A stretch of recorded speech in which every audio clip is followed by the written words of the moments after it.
Maestro Hamilton, we're back. We're back, Aubrey. Yeah, it's been a minute, man. It's been a long minute. Yeah, it's good to see you. It's really good to see you. Yeah, for sure.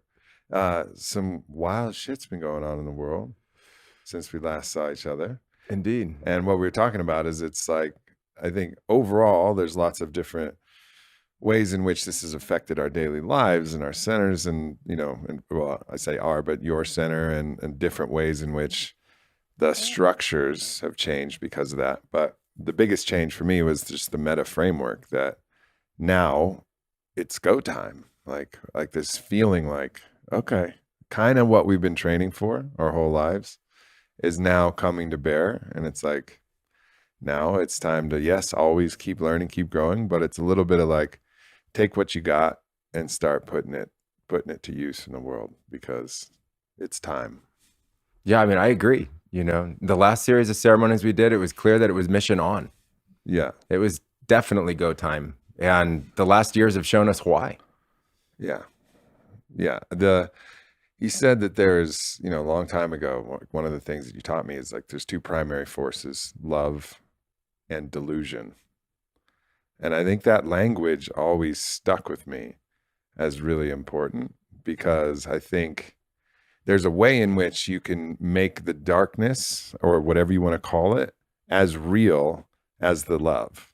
And if you do that, you're just in mortal combat forever. But when you actually realize that's all just delusion, a distortion through a prism, then you actually understand the whole construct in a different way. So help people kind of like unpack that concept of the idea of love as the universal force and then delusion as the opposing force and like what that kind of means to you and how that's potentially evolved over the decade. I think in that context, love is synonymous with source, right? And love is meaning everything, but as a whole, in its totality, not piecemealed, not separated, not Hallmark card, not I love my mom or, I love my wife or I love my girlfriend or whatever. It's everything. It's the totality of the universe, the force of creation, this idea that there is no opposing force in absolute truth in that instigating capacity to create. Just the universe started creating and it has not stopped. It's creating right now. It's creating through us. It's creating this podcast. It's creating everything that's going on in the world. And then the delusion comes in sometime in our history where we start to take our ideas and we use the mind and we use the imagination to create thoughts that are just fundamentally not based in fact anymore. And we use shapes and we use symbols and we use concepts and colors and beliefs and tradition all wrapped around it. And it becomes literally delusion, but it's so real to us. It's so palpable. It makes so much sense to us that we don't see that it's no longer representing just that pure force of creation. Yeah. And we're involved in it. We're in the middle of it. And so that delusion isn't independent of humanity. It's being created by humanity. It's fueled by source, but it's being created by us. And the biggest delusion of all is the us versus them concept within it. And that's truly the root of all evil in that delusion, is that there's some other them to be having that conflict with in the first place. Yeah, it's a myth of separation at the very root of the story of delusion. And actually the creation of delusion, the genesis of delusion itself requires separation. Once you have separation, then you have rivalrous conflict with win-lose metrics and good, bad, and all of this understanding, which is real in some dimensional reality. And also delusion, the farther you go all the way up to truth, then at some point on the train, you find the spot where you notice the delusion, but you have to understand like kind of the multidimensional nature of a thing. You get lost in fear along the way. And as soon as you get scared, you refract, you pull away from just being in the flow and being part of this natural state of consciousness. And thought starts to just like sonar pinging off of that fear into that place of delusion. And it just blows out. It's immediate, it's total, it's overwhelming, it's all encompassing. And then what do? Most people live in it all the time. And so when they're driving their car, they're in it. When they go to bed, they're in it. When they dream, they're in it. When they wake up and have their coffee, they're in it. They're brushing their teeth in it. They go to the bathroom in it, and they don't have an out. But, through different psychedelic work and ceremonial work, you can see through that delusion and you can say, oh, okay, all I need to do is calm down. I need to go to my source of love. I got to go back to my epicenter. And we used to, teach that through the heart. I mean, we still do, but Yeah.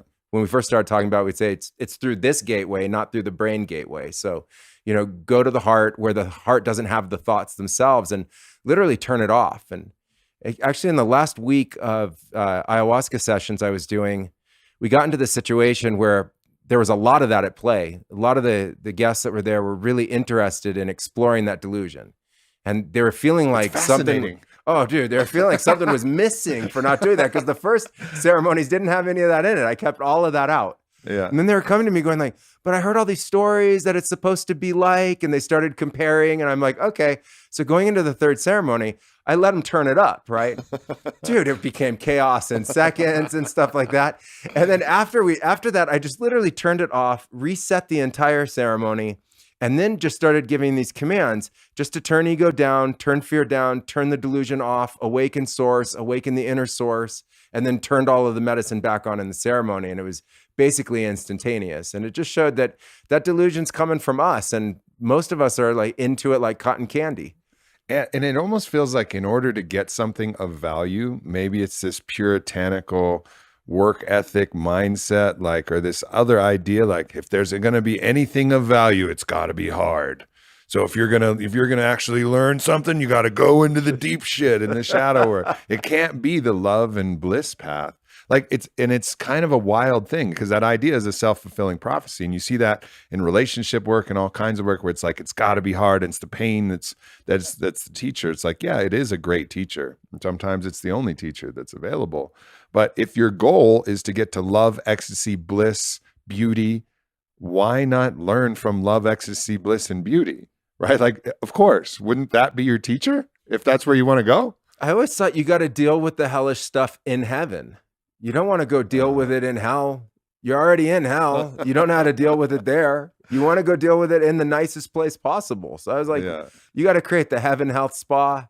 You got to have all the helpers in there. You got to be completely relaxed and chilling. You're getting a foot massage. Yeah. That's when you deal with your shadow. That's what I'm saying. I'm not dealing with my shadow in the shadow. It is the shadow. I want it in the sex temple. That's what with the priestesses. I'm sure you got that. I'm sure you've already figured that one out. That's the move. That's the move. I'm totally with you. And so what's interesting too is all of this is riddled with so much paradox because in some real capacity, there are forces that are looking to push forward an agenda of top-down control, increase separation, increase chaos.